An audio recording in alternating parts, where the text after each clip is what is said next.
Hello, everyone, and welcome back to Spirit School. Today is a very special episode. I have the absolute honor to welcome onto the podcast Marianne Williamson. Marianne Williamson has been a renowned spiritual teacher for more than 4 decades with mega best-selling books such as A Return to Love, A Woman's Worth, The Law of Divine Compensation, Tears to Triumph, The Gift of Change, and her newest book, which we'll be talking about today, The Mystic Jesus, The Mind of Love, which was a fantastic book. Marianne has also worked throughout her career on poverty, anti-hunger, and racial reconciliation issues.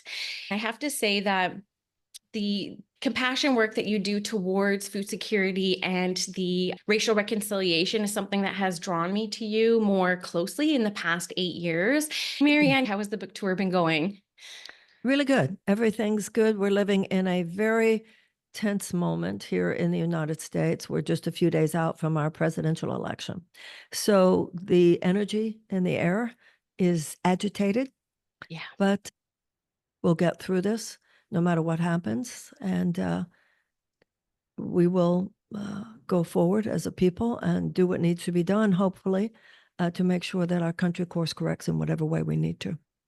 I was looking at the date of this interview 4 days before your election. It was so energizing to watch your 2020 run and your 2024 run as well. I was a supporter of spreading the Marianne Williamson word. So in Canada, they say every Indigenous person has been touched in some way by the presidential school system, which you can't really separate from like the church and the teachings of the church. I'm the first generation in my family line, the first to be able to safely claim my indigeneity without being sent to the schools, which was run by the different churches. Now, your book does a wonderful job at teaching concepts and teachings of Jesus from a non-institutional lens. But just for the sake of conversation, I'm wondering if there's any wisdom or inspiration for anybody who's listening, who maybe has a bit of resistance or a bit of like religious trauma come up when it comes to talking about a figure like Jesus, which has been like weaponized, to have people kind of settle into the conversation. What do you have to say around that?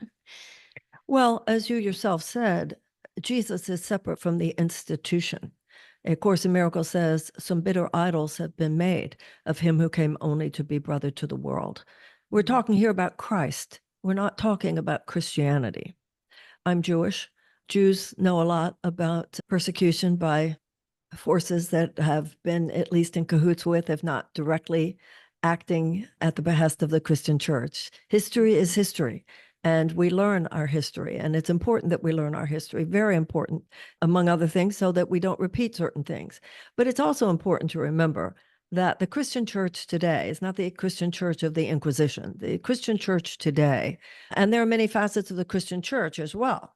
One of my favorite movies is The Mission. Have you ever seen it? I haven't seen that. I think you would actually love it. It's Okay. about South America, but it is definitely the worst aspects are portrayed there of what happened when the Christian church colonized, as you've pointed out, certainly worked with the colonization in South America. But even there, and the horrors and the tragedies, absolute tragedies that occurred because of it. On the other hand, even in that movie, there were people within the church who were seeking to do it another way. So I think that learning history demands a genuine understanding of history, demands the understanding of the tragic nuances, an understanding of, yes, evils have occurred in the past, but there is something here, not about denying any of that, not about failing to understand any of that, but also knowing that there are many people, even within the Christian religion today, who are anything but that, and who are, in fact, if anything, part of the atonement and part of the amends that many are seeking to make. Now, as far as my book is concerned, it's not even talking about the Christian religion, and that's kind of the point of the book. It's talking about Jesus as a spiritual force, alive in consciousness for any of us who embrace, see, recognize, align with it. This is not about the historical figure who lived and died 2,000 years ago. Not that that's not important, not that that's not a valid portal of understanding. There's nothing here in this book to show any disrespect to the ecclesiastic traditions of the Christian church. They've been mixed, as you've made very clear.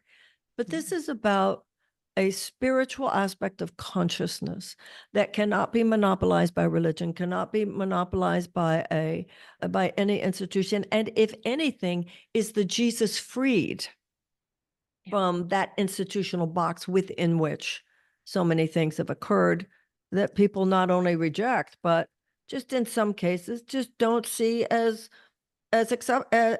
attractive to them.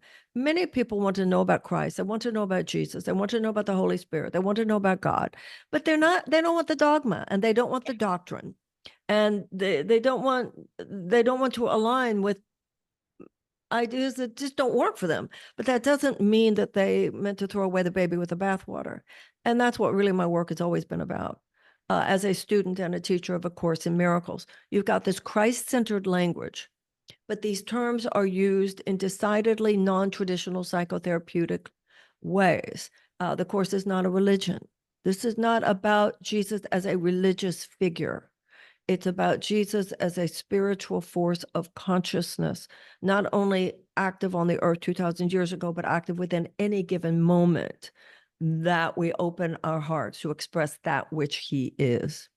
Yeah. And in that sense, as the Course says, it's not a religion, it's a psychological mind training on the relinquishment of a thought system based on fear and the acceptance instead of a thought system based on love. That's what it's about. It's about the mind of love, as it's written in the subtitle, and the evils of history, the vicissitudes of history, the institutional doctrines, dogmas. That's not what this is about. Yeah. And I completely agree. And you do such a beautiful job of that throughout the book. And I wanted to get that out in the conversation early on, Yeah. just in case people have Well, any resistances to hey, it. listen, Yeah. at the beginning of the book, I talk about how, I'm a Jew. I looked at this book and went, wait, we read the other book. We don't read this one. So, Yeah. we all have to go, now, what is this? I get it. It's not that. It's this. Yeah. Yes. Yes, yes, yes. When I started doing my mediumship development journey in 2013, my first four mentors in a row had a profound experience with Jesus. And then right after having this profound experience with Jesus, went born again Christian around this like deliverance route. You had an experience with Jesus as well, like Christie's, and you have a beautiful story that you share in the book around that.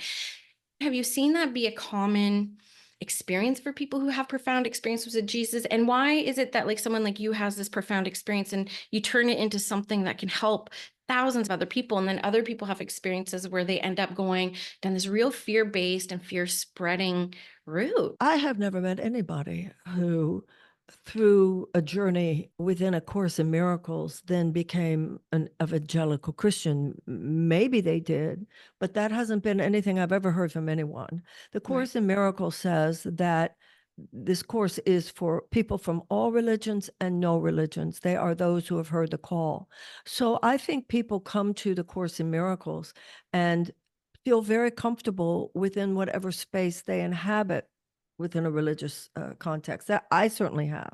I remember asking at the beginning, like, what am I supposed to become to convert to Christianity? And it was like, no, that's not what this is about. If anything, this has deepened my experience of my own religion. Within every religion, great religious system, there is the mystical path. Within Islam, there is Sufism. Within Judaism, there is the Kabbalah. And the Gnostic or mystical path, the trajectory of Christianity has been there from the earliest days of Christendom. One of the things I mentioned in the book is the wonderful book by Elaine Pagels called The Gnostic Gospels. So, I assume some people who've read the Course in Miracles either are evangelical Christians or, well, I don't think if they are, because I think evangelical Christians that I have known do see these terms in decidedly different ways. But I've known many progressive Christians, there's and the deconstructionist movement for whom the Course in Miracles is extremely comfortable. Within Christianity, there are so many different, elements and dimensions and so forth.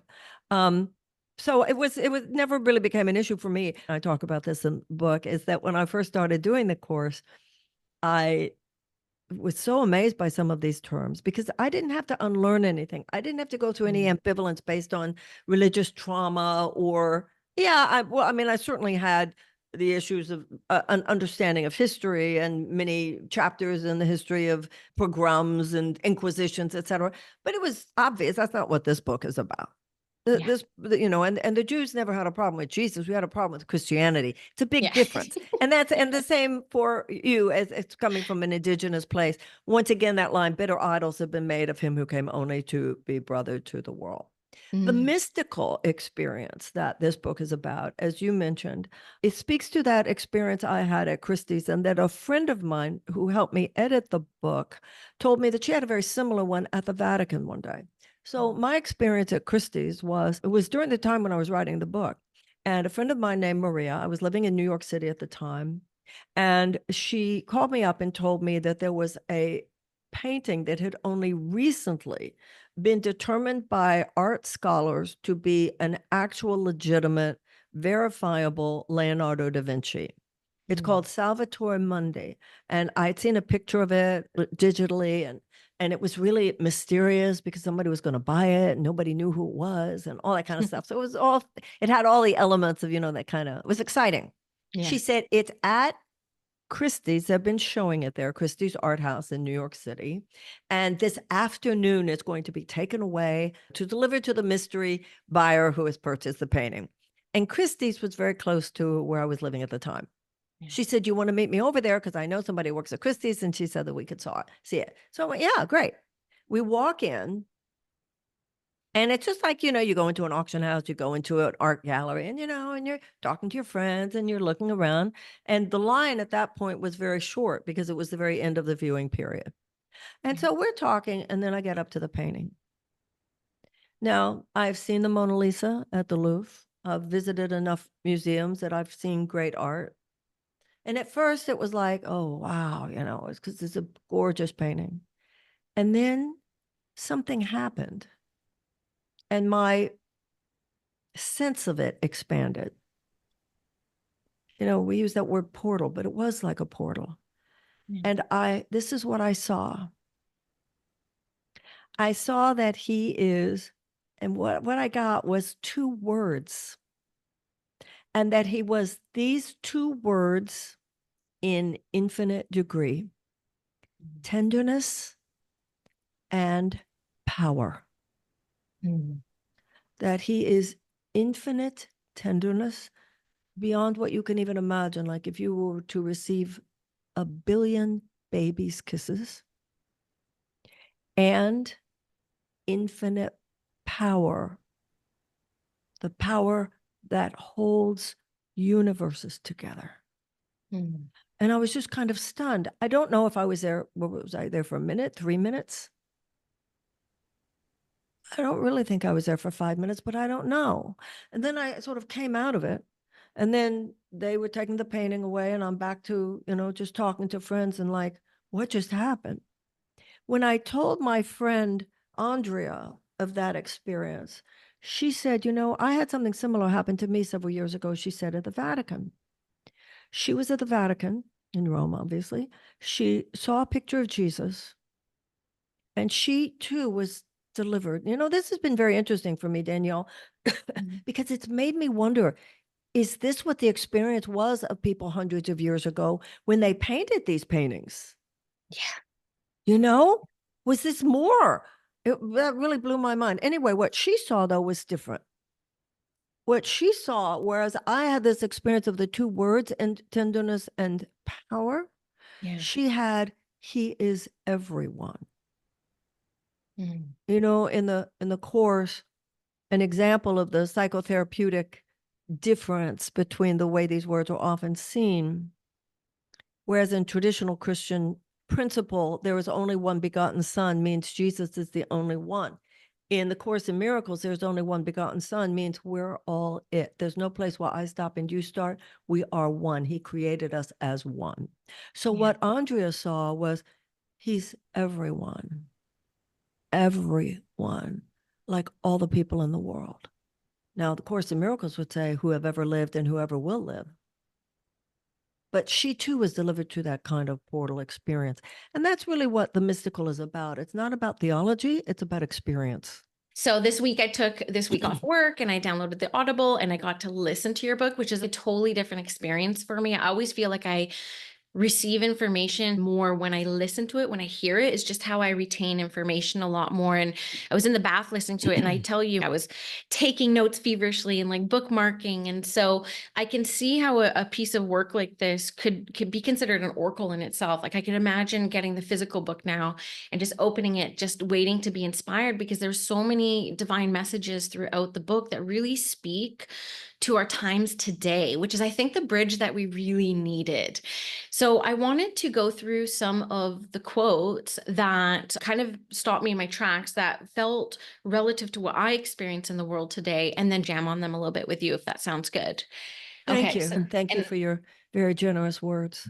so it says in your book here, for all the genius that has graced the world throughout human history, intellectual knowledge and the expertise of our greatest minds have not saved us, nor will they.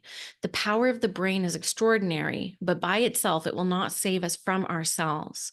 The heart alone is our salvation. The mystic Jesus is a deeper alignment of the heart and mind, redirecting human intelligence and reminding us of who we are. I love that. And I'm curious with this quote, like how you envision like restoring balance to areas where intellect and logic often overshadow that compassion and love-based decision making, especially when we look at the political space which you're immersed in, things like the healthcare space where like logic and intellectualism is like prioritized, but there is a need and space for compassion and unity. Dr. James Doty, who is a neurosurgeon over at Stanford Medical School, wrote a book, a wonderful book called Into the Magic Shop. And also he wrote a book called Mind Magic. And he talks about how there has been a discovery in the field of neuroscience over the last several years. That previous to that time, it was accepted that the brain was the intelligence center of the human body.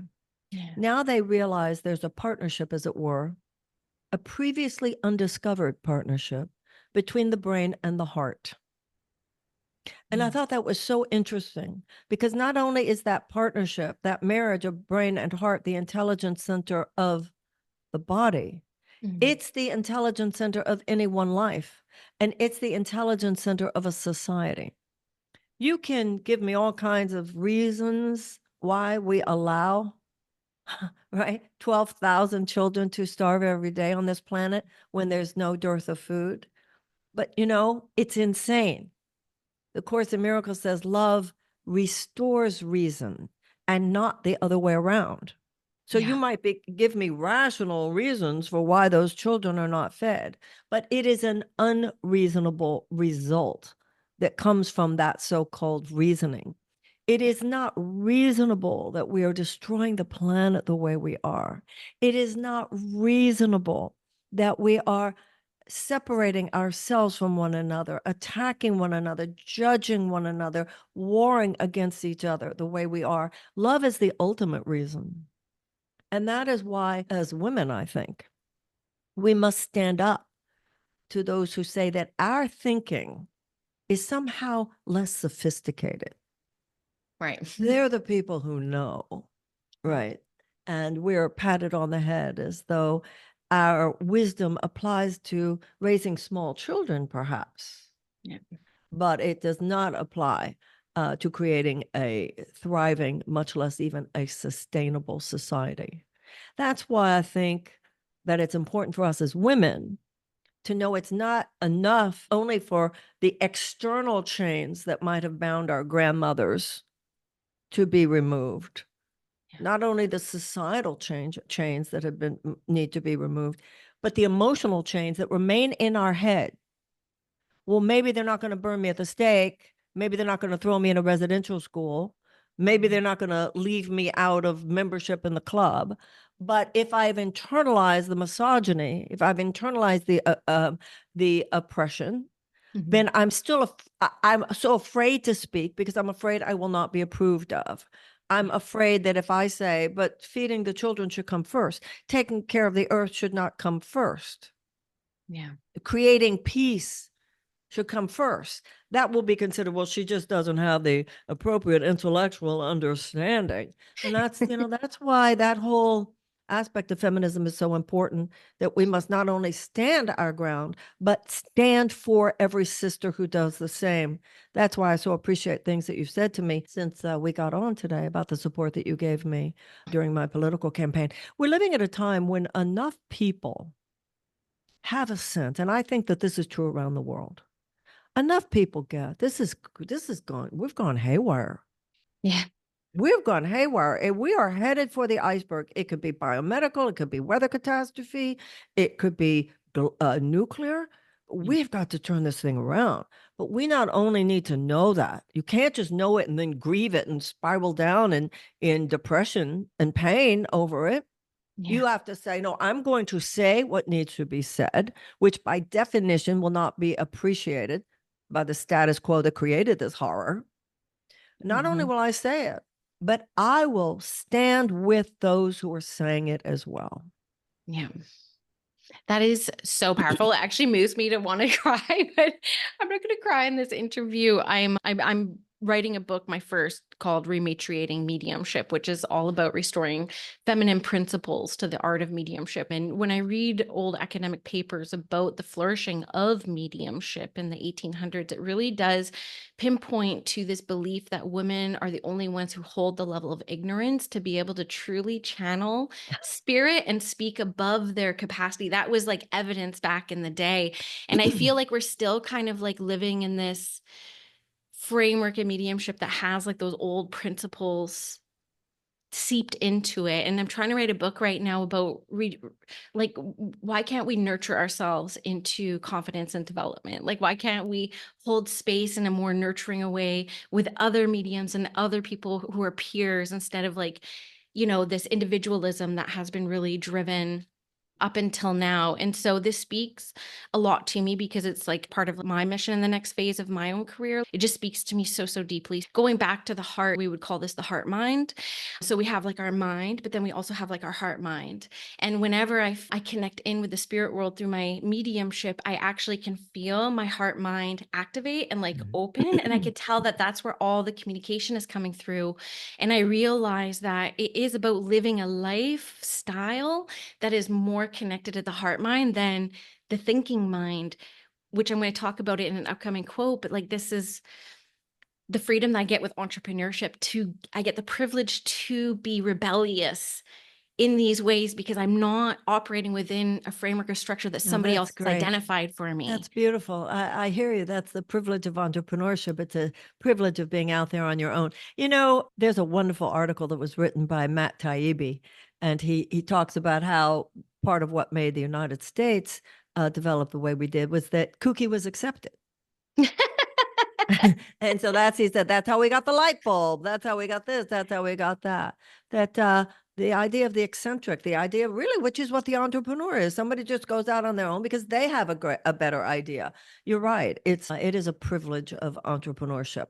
Also, when you were talking about being with others who share the art, this goes back to the Oracle of Delphi. This goes back to ancient societies. This goes back to the witches. This goes back to so many societies that have honored sisterhoods of deeper knowing. There were times in societies when young men would not go to war until old women gave them permission. Yeah. Well, and I feel excited seeing feminine leadership and women step into more leadership roles. You're right. It's books like yours that are going to just lead the way with it. So I'm really excited. Okay. I want to move on to my second one. As we move further into this new millennium, who among us does not feel a sense that the world as we know it is fundamentally askew, as evidence not just in our individual lives, but in the very way that we are living on the planet? Who doesn't recognize that constant examples of violence and destruction are symptoms of a deeper disquiet? Who isn't looking for some way for a higher purpose, a deeper sense of meaning, and a transformed sense of self? Such questioning is when the spiritual quest begins. And once it begins, the path opens up before us. Asking deep in our hearts for a way past the insanity of the world, we are led always mysteriously to something that opens the inner door. The mystic Jesus is a name on that door. Later in the book, you say there is a door to a world we want, a world of peace where we are free to love and be loved. There are many names on that door, and one of them is Jesus. And I love the openness where you're just saying, Jesus isn't the way. It's like a way. It's one of the names on the door because it's about getting into the heart mind, getting into like the heart space, getting into that essence of love. Well, I think the point is that there is only one way, but there are different ways to access the one way. Okay. The only way is unconditional love and compassion. Mm-hmm. Whether it's the compassion that Buddha talked about, love one another, forgiveness that Jesus talked about, live for mercy, do justice, walk humbly with thy God, and Judaism. All the great religious systems speak to an alignment with righteousness that is the only way. But there are in different religious traditions, whether it's the Buddha mind, whether it is the covenant of Israel, whether it is the path of Muhammad, whether it is Jesus, these are different expressions of one truth that is spoken in many different ways. Mm-hmm. But it all comes down not to your belief. The Course in Miracles says belief is ultimately meaningless. It is experience that matters. It all comes down to willingness in any given moment to open our hearts. And there are those who talk about God who are not aligned with the love that he is. And there are those who, as the Course in Miracles would say, conspire with God who do not yet believe in him. Mm-hmm. So whether people are finding the way into that space beyond this world, Yeah. beyond this world, there's a world I want, the Course says. Whether we are finding it through a religion, through a spiritual path or tradition, or through secular means, or just through the journey of living one's life is not what matters. What matters is the opening of the door. And the Yeah. opening of the door beyond the thought system of fear and limitation, which mentally keeps us in this locked room. Enough of us, a critical mass of us, opening that door through whatever, you have the indigenous background, every different, whatever. I believe I believe we should honor our incarnation, Yeah. that there's something there about what the space that is ours to purify, Yeah. right? But as a critical mass of people on the planet, realize that in an evolutionary sense, we are now at a point where the collective behavioral patterns of the human race are maladaptive for our survival. We've moved beyond dysfunction to malfunction. And we all were taught as children, if this continues, one of two things will happen in any species. That species will either evolve in another direction or it will go extinct. Yeah. Now, when it evolves in another direction, it's always because of the presence of a mutation. That mutation represents a member of the species who embodies a better way. And that is how I see the great religious and spiritual figures, the great avatars. That is what Jesus is. That is what Moses is. That is what Buddha is. The demonstration, once again, not just the belief system, but the demonstration of a better way. That's when salvation begins, the Course says, when we consider the possibility there must be a better way. Salvation itself being an example of a word, traditional Christian word, that you hear completely differently when you realize the only thing to be saved from is our own sick thinking. Our thinking that we're separate from one another, our thinking that we're separate from nature, our thinking that we're separate from a higher power.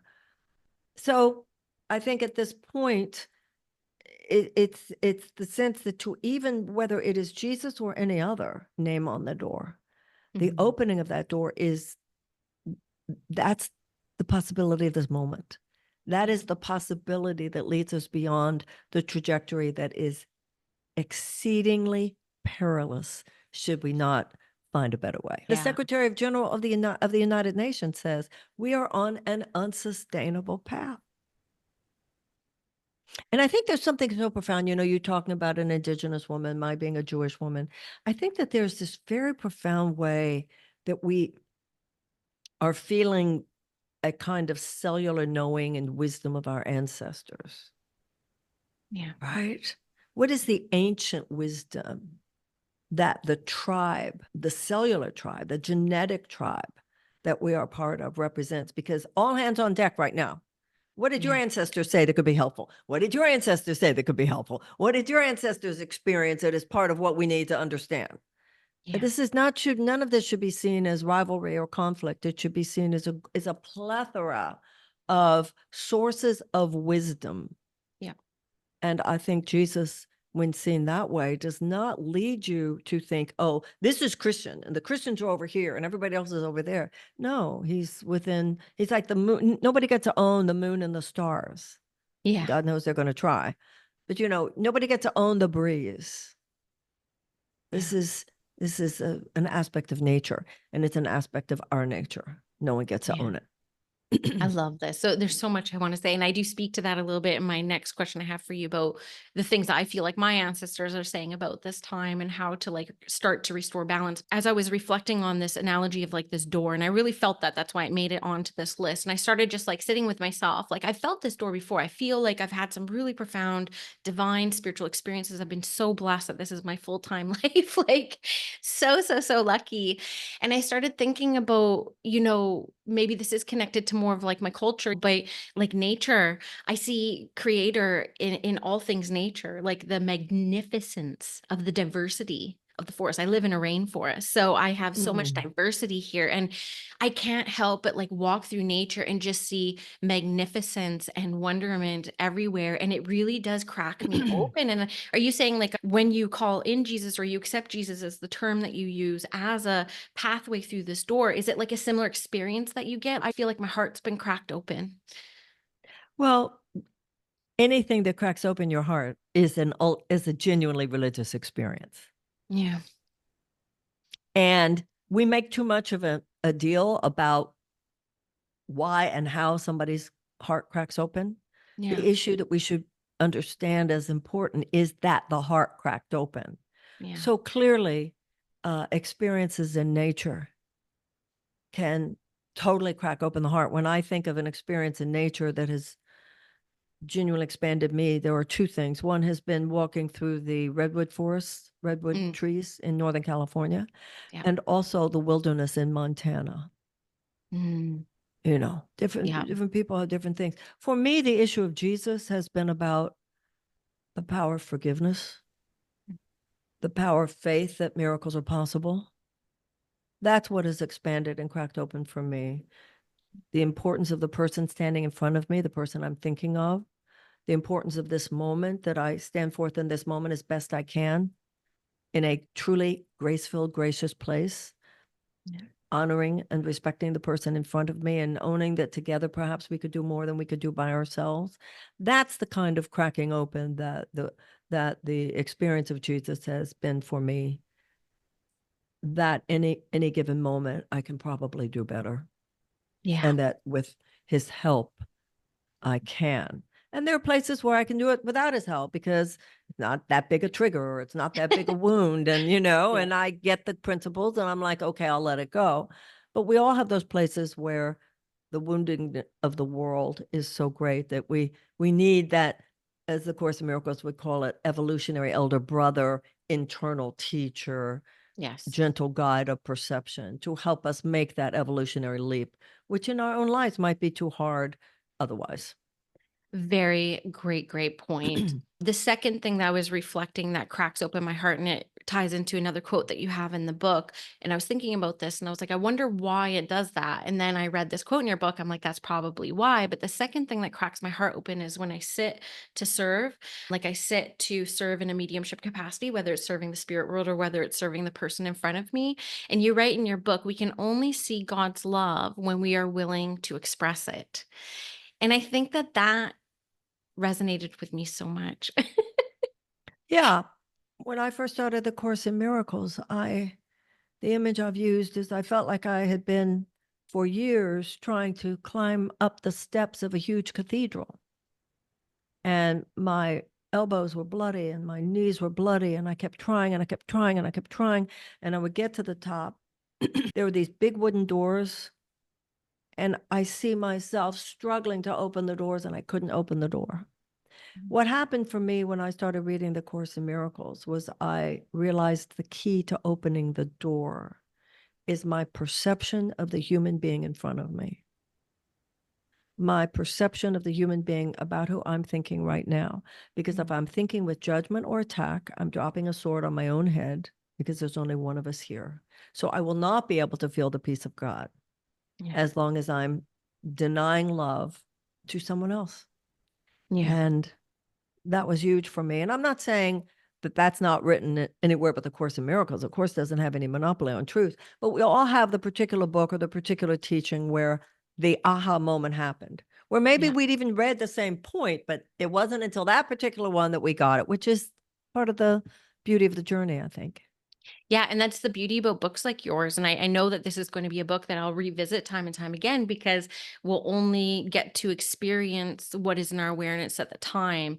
And if we read it a year from now, we'll be in a completely different state of awareness. We'll hear completely different things at that time. That's even true if you wrote the book. Look, Yeah, I'm teaching a class on return to love, and so I had to reread it. Well, that book was published in 1992. oh yeah, I can imagine I'm too self-critical. Like to read I hear you. That's why I don't usually read certain things, and I don't usually listen to my own tapes and so forth. I felt that 100%. that's actually got there are very serious implications there as well, because I've come to understand that in certain situations, I didn't take myself seriously enough. I didn't honor myself enough. And when I look back, I go, the girl in that video deserved more from this girl. Mm, I deserved more from me. yeah. And when attacks came and criticism came, I deserved more support from me. But I see that now looking at the videos from, listen, we all have our human stuff that we're going through, you know? Well, and you even mention in the book about reparenting, like through the connection with Jesus and stuff like that, the parts of ourselves that need to kind of like hold space for ourselves, like we hold space for other people, right? Well, the first therapist I ever had told me, your mother is not your mother and your father is not your father. God is your mother and God is your father. And if you only see yourself as having been sourced by these two human beings, then a lot of good came from that, but also a lot that was the product of their having been unhealed in whatever ways they were unhealed. Yeah.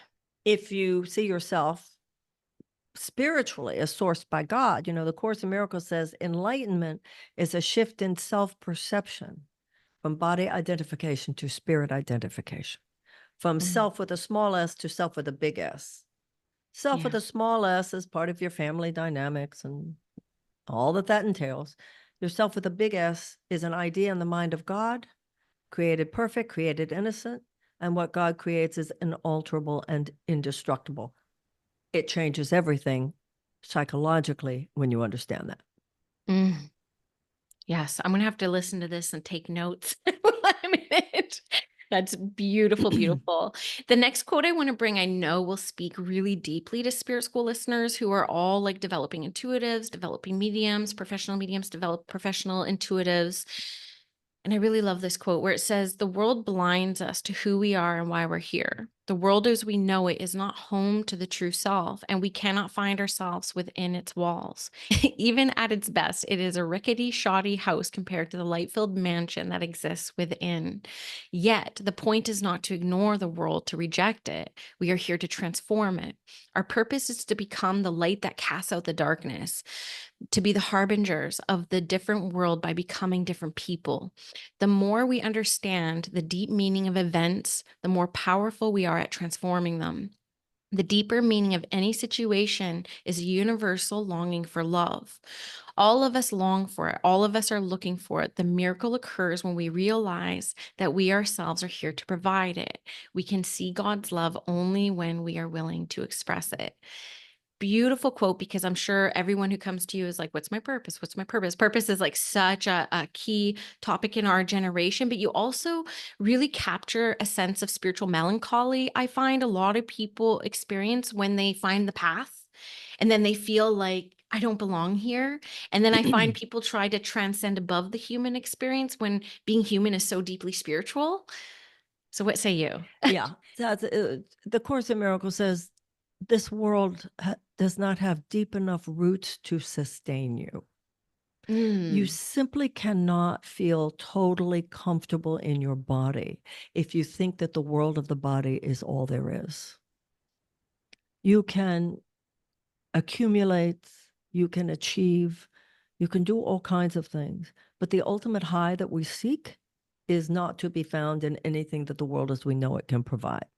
Now, as you said, some people then say, all right, I will try to rise above it, but in a sense, not of transcendence, more of denial.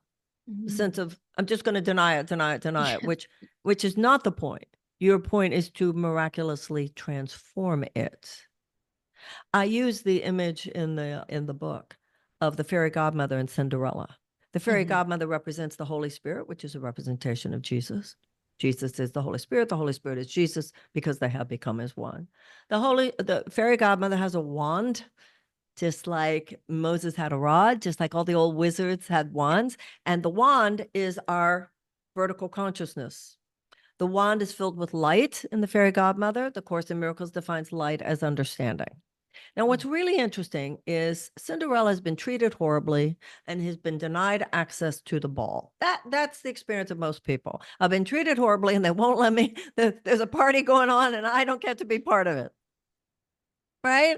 And it's really bad because I think my guy is there. Right? That's everybody. Right? Yeah. So the fairy godmother knows that in order to go to the party, Cinderella needs a coach to get her there, coachman to drive the coach, and a dress to wear. So the fairy godmother does not order from a store a better dress. She does not call an Uber.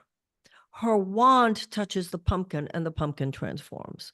Her wand touches the mice and the mice become coachmen. Her wand touches Cinderella's rags and they become a beautiful ball gown. In other words, it's the same life you're living now. Don't try to deny the life you're living now. Seek to rethink it. Yes. That's the fairy godmother's wand. Throw light on it. Understand it differently. See that everything's happening is love reaching out to love. That's all that's happening.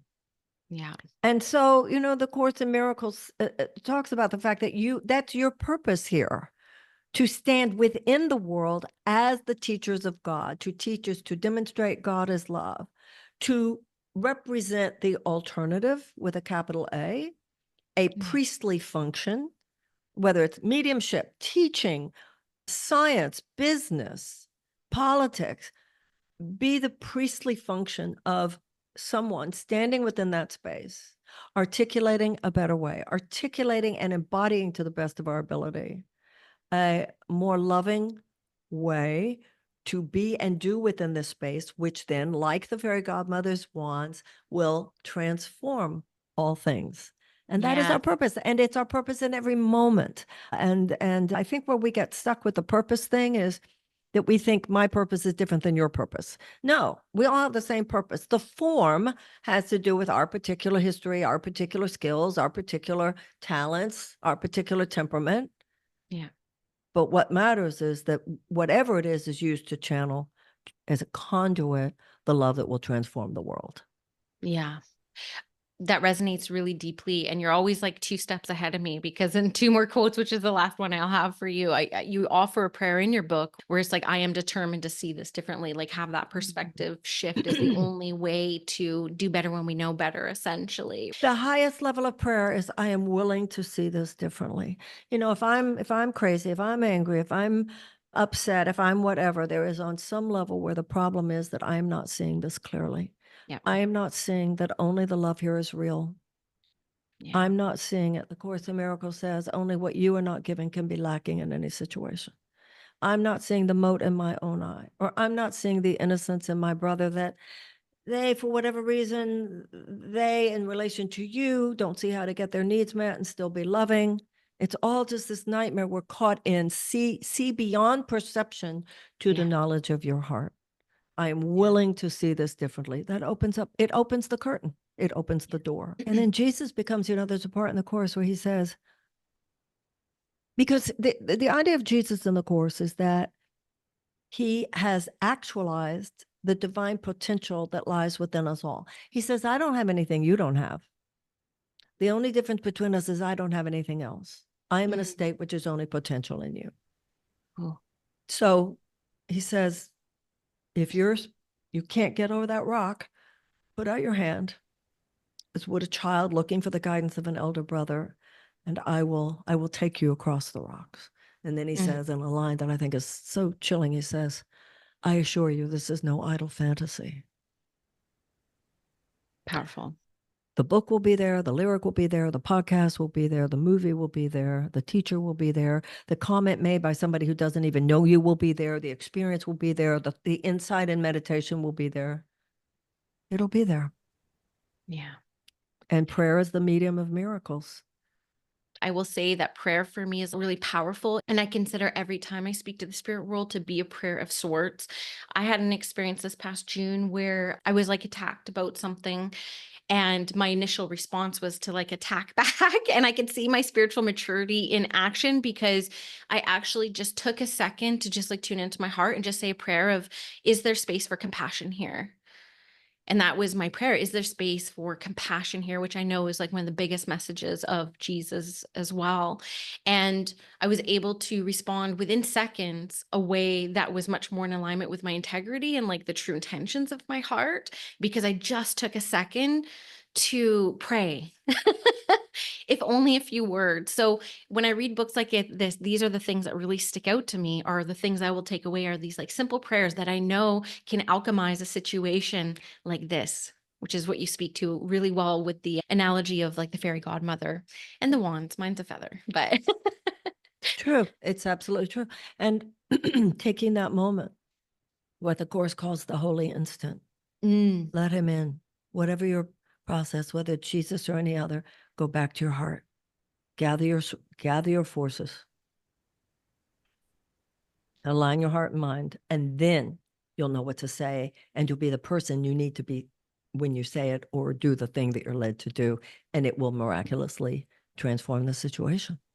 yeah. And that's another quote that you had, which is there is more power. Okay. So there's more power in practicing who we want to be than constantly analyzing why we're not already. I just love that quote. And I loved that kind of embodies how I felt about it. It's like I had a moment to like practice like who I actually wanted to be in that moment instead of like reacting from like the projection self, ego Absolutely. self. I think so much of traditional psychotherapy has done us such a disservice.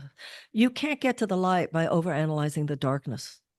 You Thank get you. to the light by turning on the light. It doesn't matter why you are the way you are. It's how you got that characteristic. The issue is it's yours now and you're responsible for it. George Eliot has that famous quote, it's never too late to be who you might have become. And it's like it's micro decisions. It's like everyone thinks it has to be Yes, so profound. It has to be planned and like, that's right. grandiose. And it's like the most simple engagement with everyday people. I love your term, micro decisions. It's so true. It's moment by moment. You could like have just a raised eyebrow that makes somebody feel disrespected. And that will create a trajectory in the relationship different than it might have been if they just seen on your face love and understanding. Yeah. I've seen Facts. that in my life, right? Yeah. Okay, so one more for you. I know this will speak a lot to the spirit school listeners. It speaks to the day of modern times. It speaks to things that my ancestors have talked to me about. So the quote is, in today's world, things are moving at an unnaturally quick pace. While it isn't very long ago that our ancestors lived in according to the rising and the setting of the sun, today's social media environment seems to have quickened time itself. Our nervous system literally was not made for this. Of course, we are tempted. Of course, we fall. Our civilization needs repair. We need repair. We cannot simply numb or suppress the pain of living in a world so at odds with who we are. The world is going to have to change. Civilization is going to have to correct its course. But for any of that to happen, we are going to have to change ourselves first. You go on to say later in the book, soul pain is a functional response of living a life so deeply at odds with who we are and why we are born. Just as the brain registers pain of the body is wounded, the psyche registers pain where the soul is wounded. And just as you can't treat bodily pain by simply numbing it, you can't treat psychic pain by simply numbing it either.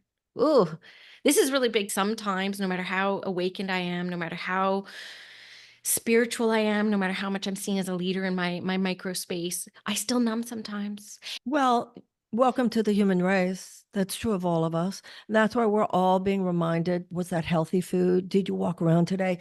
Did you do exercise? Did you get sunlight? Did you meditate? I mean, I think that so much of this on the level of lifestyle is understood by so many now. Put down the tablet. Don't spend so much time on it. All those things, and living a healthier life and a healthier lifestyle. I think we all know that. But also in terms of what you were just saying, in terms of your own life, we also have to have mercy on ourselves and give ourselves a break and allow for our humanness. And it's okay. All right, you didn't meditate today, or okay, you had a candy bar. Or, okay, you know what I'm saying? Now on the point about soul pain, I think there's obviously a lot of stress, a lot of anxiety, a lot of depression. But sometimes being upset is a functional response, not a dysfunctional response. If the brain doesn't register pain when you have a broken leg, you wouldn't know to reset your leg. Yeah. If the psyche didn't have heartbreak and pain, you wouldn't know to reset the thinking that is producing all this insanity. Yeah. You know, there are these matriarchal Black women in Detroit, Michigan, who sort of mentored me in many ways. Used to say, there's a disturbance in my heart. There's a disturbance in my heart. You listen to that. Sometimes if your friends say, oh, don't feel bad. No, only a sociopath doesn't feel bad. Only, no. You need to ask yourself, why am I upset? I'm upset because the world is not as it should be. And this is not something to just numb myself. They Yeah. say 1 in 4 American women are clinically depressed. Yeah, because we know on some deep level, something's really wrong here. That's not something, and then the system would say there's something wrong with you. No, there's nothing wrong with me. There's something wrong with you, that you think there's something wrong with me. What's right about me is I'm saying not only that something is wrong here, but that it is an intolerable situation. It is harming children. It is harming the earth. It is harming living things. It is unsustainable, and we are going to change it. Then they will call that anger, and we call that moral outrage. These are the things you were talking about, reclaiming language.